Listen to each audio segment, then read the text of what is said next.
Bonsoir. Effectivement, j'ai la lourde responsabilité de clore cette soirée et même le cycle 2014 de la Sophia Conf. Je me rends bien compte que ça veut surtout dire que je suis le dernier obstacle entre vous et le buffet. Je vais essayer de faire de mon mieux pour vous faire tenir encore une demi-heure de plus. Merci à tous les courageux qui sont restés jusqu'à la fin. Je m'appelle Mathis Schneider, je développe des applications web de manière agile, actuellement en tant qu'indépendant. Ça fait maintenant 7 ans que je travaille avec JavaScript. Ça fait plus de 3 ans que je travaille avec Node, notamment à travers un outil de test d'intégration que j'ai créé, Wattpad. Ce soir, je vais vous parler de Node. Parler de Node en 2014, dans une session dédiée aux nouvelles tendances du développement web, ça pose forcément des questions, parce que ça fait maintenant 5 ans que cet exécutable qui permet d'exécuter du JavaScript en dehors du navigateur existe. Donc Node en tant que tel n'est plus une nouvelle tendance. Donc je vais essayer d'isoler ce qui aujourd'hui est encore une nouvelle tendance dans l'écosystème de Node autour du développement web. Je me suis présenté, maintenant j'ai besoin de savoir à qui je m'adresse pour savoir ce sur quoi je vais passer un peu plus de temps. Je vais vous demander de tous vous lever, s'il vous plaît. Tout le monde? Voilà, profitez-en, super. Merci. Ensuite, vont s'asseoir ceux qui n'ont jamais écrit de JavaScript, peu importe l'environnement d'exécution. Si vous n'avez jamais écrit de JavaScript de votre vie, vous pouvez vous asseoir maintenant. Ok. Si vous n'avez jamais installé un module Node avec NPM, vous pouvez vous asseoir maintenant.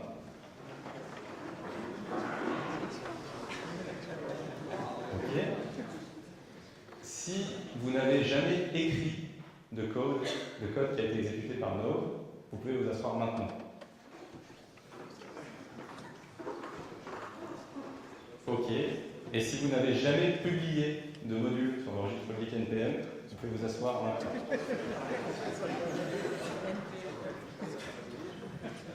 Bravo Olivier. Merci. Merci beaucoup. Tout le monde peut s'asseoir maintenant. Je vous remercie. Maintenant, je sais à qui je m'adresse. Donc, je vais commencer par définir un peu plus précisément ce qu'on entend par Node aujourd'hui. Car en réalité, quand on parle de Node, on recouvre plusieurs composantes distinctes qui sont à des niveaux de maturité variables. On va les passer rapidement en revue en soulignant à chaque fois le niveau de maturité qui leur est associé. JavaScript existe depuis quasiment 20 ans. Aujourd'hui, il est mature. C'est un langage qui continue à évoluer. Vous en avez peut-être entendu parler d'ECMAScript 6, qui va être la nouvelle version de JavaScript, totalement rétrocompatible avec la précédente. Donc, JavaScript est un langage qui est mature, qui continue à évoluer, mais dont l'évolution est encadrée par un organisme qui est responsable de sa compatibilité ascendante. Et donc, on peut considérer que c'est un langage qui est très stable. La machine virtuelle V8 fait également partie de Node. C'est la machine, l'interprète, qui exécute le langage JavaScript. À la base, c'était, et c'est encore la machine virtuelle de Google Chrome, qui a été extraite du contexte d'exécution du navigateur et qui continue encore aujourd'hui à évoluer tant dans le navigateur qu'à travers Node. On remarque notamment une augmentation continue des performances, mais la machine virtuelle aujourd'hui est très stable. Ce composant de Node est mature et c'est lui qui garantit que l'exécution du JavaScript se fait dans de bonnes conditions. Le troisième composant, et qui est souvent un composant qu'on laisse sous l'implicite quand on parle de Node, c'est l'API.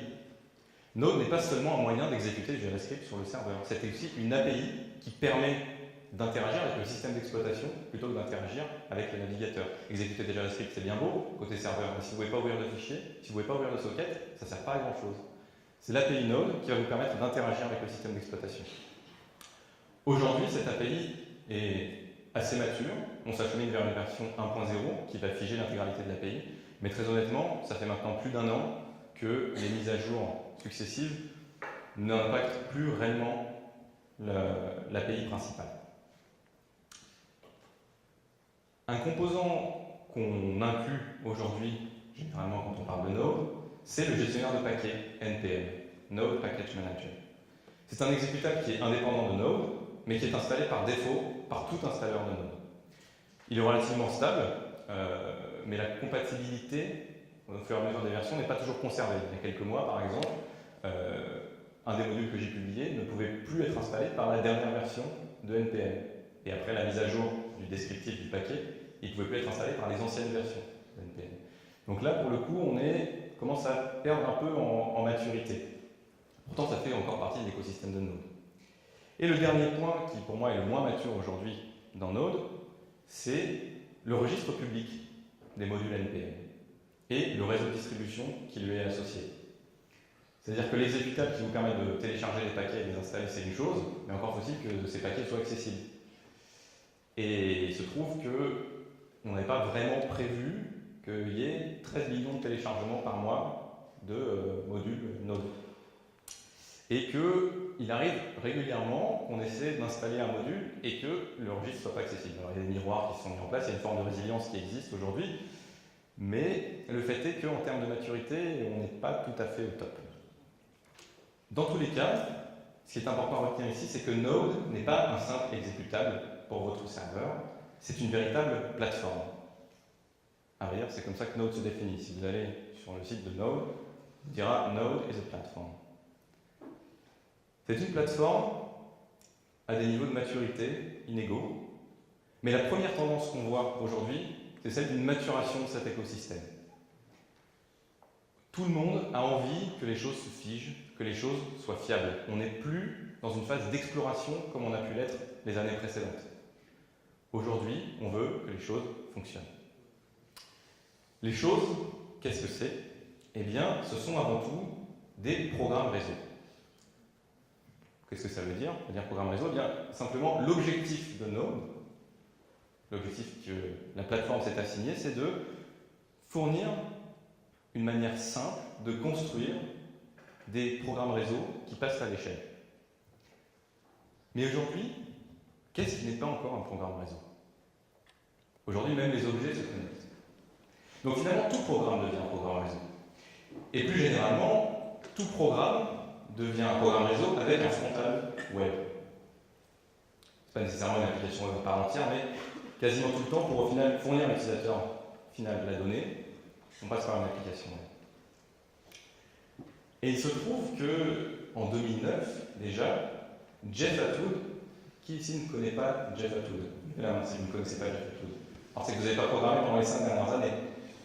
Parce que si vous êtes déjà allé sur un petit site qui s'appelle Stack Overflow, vous connaissez Jeff Atwood, c'est un des cofondateurs. Donc voilà, c'est pas tout à fait le dernier des technos. Et en 2009, il disait déjà que toute application sera bientôt une application web, indépendamment de Node. Alors qu'est-ce que ça veut dire ça, que toute application sera bientôt une application web, surtout il y a 5 ans? Qu'est-ce que c'est la différence aujourd'hui entre une application et une application web?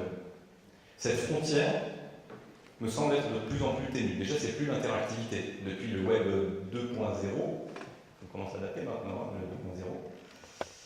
le 2.0, mais c'est plus non plus les performances ou la complexité d'une application. En 2011, déjà, à travers un petit programme qui s'appelle EMScripten, qui est un compilateur de la LLVM vers JavaScript, on était capable de faire de la synthèse vocale dans le navigateur, grâce à speak.js, qui est un port de eSpeak, une bibliothèque écrite en C++. 2011, synthèse vocale, un truc qui était le Graal pendant des années dans l'informatique. Mais on peut aller plus loin en étendant cette analyse à toute la plateforme web, c'est-à-dire toutes les technologies connexes à JavaScript, comme WebGL, Canvas. Ce que vous voyez en haut, c'est une vidéo de Unreal Engine 3. C'est le moteur graphique du jeu, entre autres Unreal Tournament 3. Il a été porté par Mozilla dans le navigateur en mars 2013, en 4 jours. Ça tombe dans un navigateur. Avec 40% de performances natives. C'était il y a 1 an, ça. Cette année, en mars 2014, et alors si ça rame, c'est pas la vidéo, c'est mon ordinateur qui a du mal à faire ça sur les 2 écrans en même temps. Cette année, en mars 2014, ils se sont dit, bon, bah, on a fait Unreal Engine 3 qui a 7 ans, on n'a qu'à faire Unreal Engine 4. Unreal Engine 4, c'est la nouvelle version, il n'y a pas encore vraiment de jeux qui sont sortis. Le premier qui est sorti sur la PlayStation 4, 29 avril 2014. Donc là, on est 3 mois après, même pas 2 mois après. Et on est à 67% des performances natives. Donc la frontière entre une application et une application web s'efface, clairement. Ce qui semble donner raison à Atwood dans le fait que toute application sera bientôt une application web. Ne serait-ce que parce qu'on va plus être capable de faire la différence. Mais Atwood allait plus loin, avec sa fameuse loi d'Atwood, éditée en 2007, 2 ans avant Node. Alors, c'est là que ceux qui ne connaissaient pas encore comprennent pourquoi son blog s'appelle Coding Horror. Mon Dieu, toute application qui peut être écrite en JavaScript sera à terme écrite en JavaScript. Ça fait peur. Bon. Mais si cette prophétie, c'était à l'époque une prophétie quand même, en 2007, si cette prophétie s'avère vraie, alors Node, en venant étendre la quantité d'applications qui peuvent être écrites en JavaScript, devrait générer une immense production d'applications qui sont réellement écrites en JavaScript. Alors, qu'en est-il des applications écrites en JavaScript, mais en dehors du côté client? Je vous propose de nous baser sur l'évolution du nombre de paquets publics pour les langages les plus connus. Ce que vous voyez en rouge, c'est en rouge foncé, qui part de très loin, c'est Ruby Gems, des collégènes en Ruby. En rouge vif, c'est Maven, Java. J'imagine qu'il y en a plein ici qui bossent avec Java et qui savent à quel point c'est un langage vénérable, qui a un sacré bagage, disons. Et là, en vert, c'est le nombre de paquets publiés sur le registre public NPM. En fait, la courbe ne s'infléchit pas tout à fait de la même manière. Et puis, je suis super content qu'on fasse cette conférence en juillet, puisque le 30 juin, lundi, Maven a été dépassé par NPM. Depuis lundi, il y a plus de paquets disponibles en JavaScript qu'en Java. Alors évidemment, il y a des biais. Je veux dire, JavaScript et Node poussent à créer des micro-bibliothèques. Il y a des architectures qui aident pour ça. On publie aussi en partie des bibliothèques récupérées du front-end, donc ça pousse à avoir un grand nombre, mais quand même. Java existe depuis un peu plus longtemps que Node. Alors, ça veut aussi dire qu'on a des inconvénients du grand nombre de bibliothèques. C'est pas que positif. En tout cas, empiriquement, oui, il semblerait que, à partir du moment où toute application peut être écrite en JavaScript, elle soit en train d'être écrite en JavaScript. Et Atwood n'est pas seulement un visionnaire, mais un mec qui a eu vachement de chance parce qu'il a tenté un truc au hasard, et puis vous savez, il y en a un autre qui l'a fait en Python, et puis bon, ça n'a pas marché. Non, ça se repose sur un véritable principe. En fait, ça se repose même sur un des axiomes de l'architecture du web. Un axiome qui a été édité par Tim Berners-Lee. Normalement, je vous refais le coup de vous le verrez si vous connaissez pas Tim Berners-Lee, c'est le principe de moindre pouvoir. L'idée est que, quand on a le choix entre différents langages pour mener à bien une représentation, une transformation de données, on doit choisir le langage le moins puissant. Parce que le moins on fait avec le langage, le plus on peut réutiliser la donnée à l'extérieur de ce langage. Et le couple JavaScript-JSON, par exemple, incarne assez bien ce principe. Vous manipulez des objets en JavaScript, vous pouvez en extraire la structure à l'extérieur. Bon d'accord, c'est bien, c'est théorique. On a vu que empiriquement ça a l'air de marcher. Vous allez me dire quand même, tout ne peut pas être écrit en JavaScript. L'embarquer, par exemple, pas écrire en JavaScript. Et si Tessel, c'est un microcontrôleur qui a été rendu possible par le financement participatif, sur lequel on peut brancher plein de modules, une caméra, un servomoteur, une lumière. C'est un peu comme un Arduino, mais avec du JavaScript. Et pour développer, vous avez votre microcontrôleur, vous faites npm install Tessel sur votre machine. Vous voulez rajouter un module, vous branchez le module, vous faites npm install sensor, npm install motor, puis vous avez l'API qui est disponible. Comme ça. Vous développez, vous dites moteur 1.allume-toi, tourne de 90 degrés. Vous enregistrez ça, et c'est poussé en Wi-Fi sur le Tessel. Et puis voilà, vous avez un robot codé en JavaScript. Bon, c'est pas le seul, je parle de Tessel, mais il y a aussi Esquimau, il y en a quelques autres comme ça. Donc, oui, en fait, à chaque fois qu'il est possible d'écrire une application en JavaScript, on écrit cette application en JavaScript. Et c'est bien ça, la deuxième tendance qui se dégage, c'est l'expansion de JavaScript dans des domaines de plus en plus éloignés du client web. En fait, Node était le premier pas. C'est la base sur laquelle on va pouvoir aller plus loin. Donc du coup, évidemment, on va remplacer tous les développeurs par des développeurs front-end.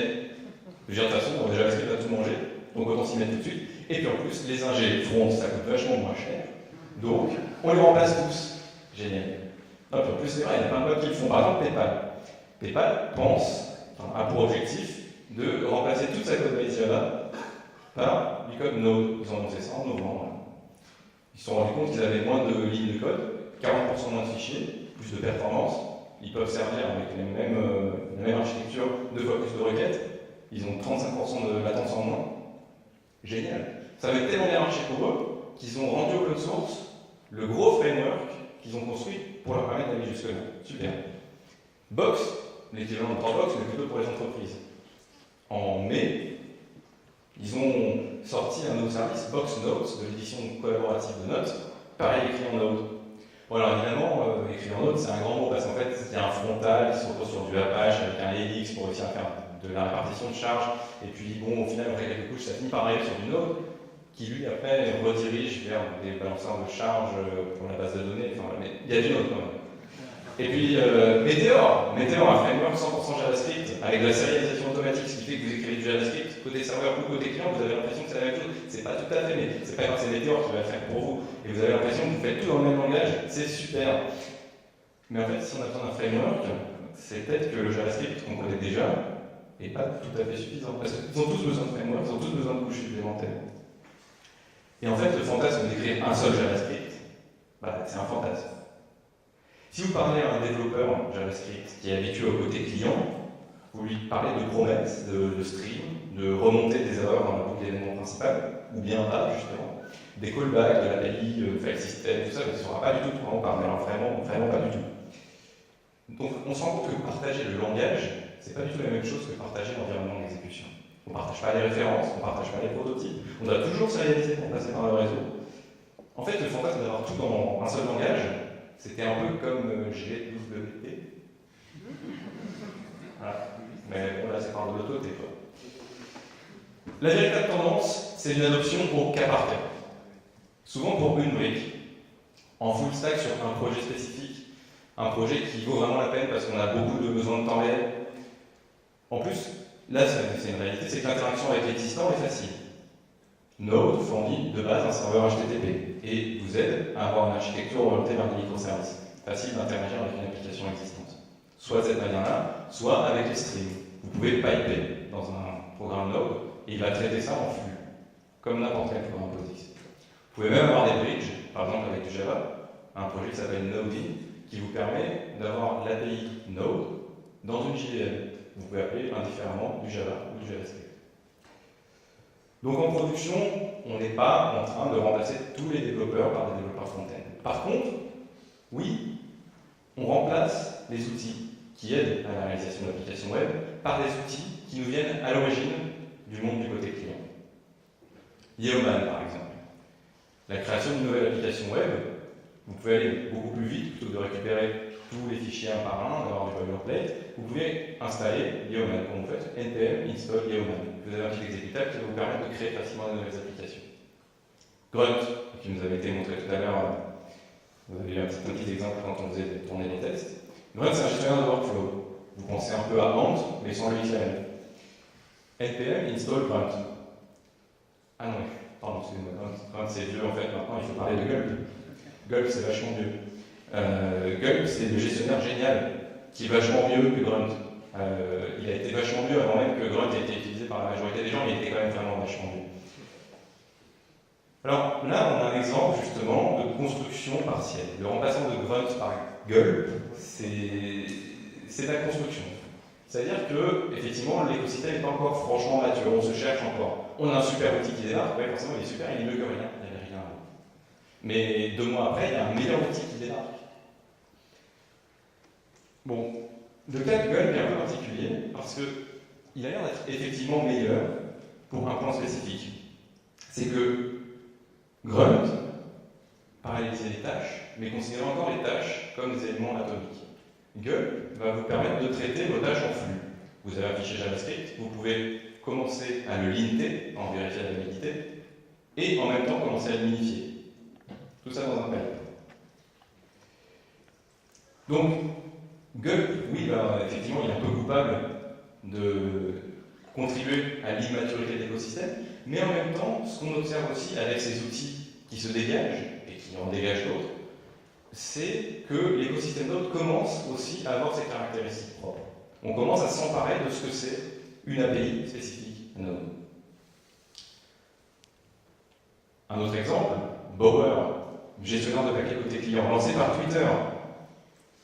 Pendant des années, on a voulu avoir un gestionnaire de paquets côté client. Vous voulez installer jQuery, vous téléchargez jQuery, vous le remettez dans votre version control, et puis après, s'il faut le mettre à jour, vous le retéléchargez, et puis tout le monde est allé rajouter un petit truc dans la fonction, et c'est l'horreur. Avec un gestionnaire de paquets côté client, plus besoin de ça. Super, vous dites juste, je peux installer jQuery version 1.2, puis c'est le machin qui l'installe pour vous. Bower, super, npm install Bower. Mais c'est pareil, on va plus s'en servir. On va utiliser npm. Et là aussi, ce qu'on observe, c'est que finalement, Node s'affirme comme une plateforme. On n'est plus en train d'accueillir à bras ouverts tous les outils existants. Il y a certains outils qui appartiennent plus à l'écosystème Node et qui vont petit à petit pousser les autres. Aujourd'hui, il est possible d'installer des paquets côté client avec NPM, qu'ils aient été ou non publiés dans le registre public NPM. Avec un outil comme Napa, par exemple, vous pouvez installer un paquet qui n'a pas de package pour JSON. Mais on va aussi plus loin que les outils en ligne de commande. Ungit, par exemple, c'est une interface graphique sur Git. Si vous tapez Ungit dans votre ligne de commande, en fait, ça vous ouvre un serveur de manière transparente, ça vous lance un navigateur, et puis vous pouvez interagir avec Git, avec une super interface graphique. Enfin, vous pouvez voir ce qui se passe à l'avance quand vous faites un release, plutôt que de faire « Oh Dieu, non, j'ai tout perdu, heureusement, j'ai envie de sauvegarder à lire ». On peut s'y connecter en local, mais on peut aussi s'y connecter par des services de cloud, vu que c'est un serveur.